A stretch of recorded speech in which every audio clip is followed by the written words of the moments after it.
Здравствуйте, я Алена Никольская, лайф-продюсер и шеф-коуч. Эксперт в области личной эффективности, уверенности в себе и успешного общения. И вы наверняка слышали такую фразу Бернарда Шоу, что у вас никогда не будет второго шанса произвести первое впечатление. А значит, все у вас есть с собой. Потому что люди воспринимают других людей определенным образом. Если взять весь ваш образ за 100%, то в первую очередь это 85% невербалики. А что это значит? Это значит походка, мимика, жесты, тон голоса, тембр голоса и скорость речи. И только буквально 10-15% того, что вы непосредственно говорите. Поэтому вы можете легко соблазнять без слов. На что вы обязательно должны обратить внимание?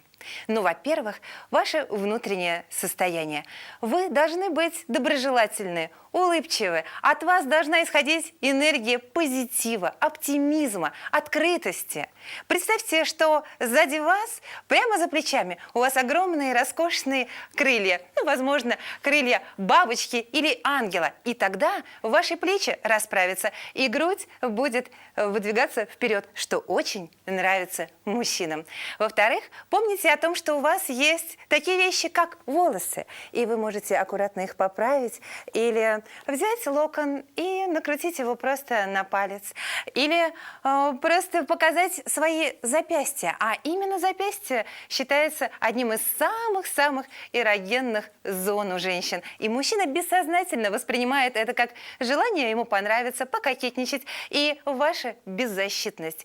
Ну и, конечно, самое главное – улыбайтесь. И пускай из вас всходит энергия радости, позитива и желания познакомиться и сделать вашу жизнь и жизнь мужчины, с которым вы общаетесь, легкой, приятной и комфортной во всех отношениях. Никогда не смотрите из-под лобья и не ведите себя закрыто, зажато и закомплексованно. Потому что вы – это ваша визитная карточка. Все равно, что вы были красивой, вкусной конфетой где-нибудь в супермаркете на полке. Ведь вы наверняка, когда подходите за каким-то продуктом в супермаркет, вы обращаете внимание на упаковку. Так вот, ваш внешний вид – это ваша дорогая упаковка.